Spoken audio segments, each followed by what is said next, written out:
Bien, Cintia, buenas tardes. Hablemos ahora del caso de este agente policial que fue asesinado por criminales que se habían robado tragamonedas en la zona de J. Augusto Saldívar.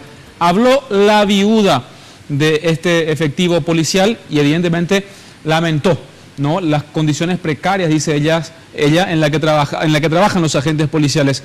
Incluso menciona, Sergio, que no tenían chaleco antibalas. Buenas tardes. Gracias, Jorge. Y antes de entrar en detalles sobre este terrible caso, quiero contarles la grave denuncia que hacía la hoy viuda. Hablamos de Adriana Sosa, que además de lamentar este hecho, teniendo en cuenta que queda una niña huérfana de tan solo 2 años de edad, ella llegó a denunciar esta mañana durante el velorio en la casa de la madre del policía Darío Bernardino Agüero, que hay serias falencias en equipamientos para hacer este tipo de operativos, como por ejemplo la ausencia de chalecos antibalas, teniendo en cuenta que el oficial falleció de un disparo a la altura del corazón durante un forcejeo con un delincuente.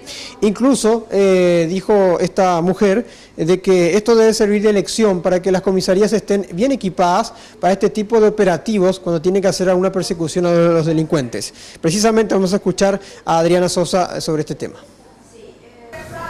Y mucho habló con su hija, parecía que se estaba despidiendo. ¿Qué le dijo a su pequeña?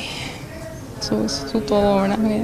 Prácticamente nos cambió la vida de la criatura, ¿verdad? Que era una hermosa hija que conquista el mundo, porque es extremadamente letrada. Entonces, ellos estuvieron hablando, le preguntaba qué hacía y la otra que le contestaba todo. Conversamos con Diego Saldívar, el suboficial compañero que estaba justamente con el fallecido, hablamos de Darío Agüero, en esta madrugada cuando recibieron la denuncia de que se habían robado 2 tragamonedas, 2 máquinas de un local comercial.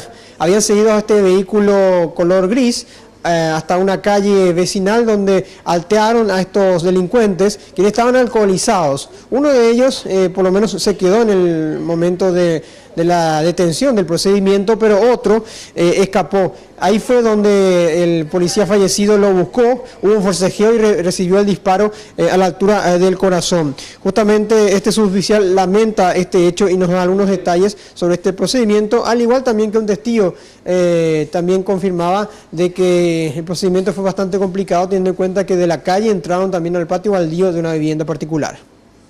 Posterior yo me subí en la patrulla, me fui a ver, ya encontré ya mi cama así, boca abajo ya agonizando.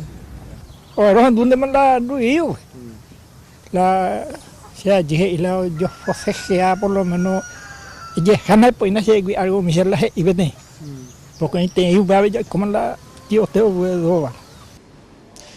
Y finalmente uno de los aprendidos quedó a disposición de la fiscala Brígida Aguilar. En algunas palabras que pudo escuchársele, por lo menos negó haber cometido el hecho, sí que transportó al que hoy en día está prófugo. El aprendido es Germán Casuín, que ya está imputado por hurto agravado, también tenía antecedentes, y el que está prófugo y está siendo intensamente buscado es este hombre de nombre Serafín Martínez, quien también ya tiene antecedentes y fue el que directamente es acusado o sospechado de haber disparado contra el oficial que está muerto. Teniendo en cuenta esta situación, la Fiscalía va a seguir ahondando en detalles y también la policía está haciendo un recorrido bastante importante para poder dar con este prófugo asesino. Volvemos con ustedes.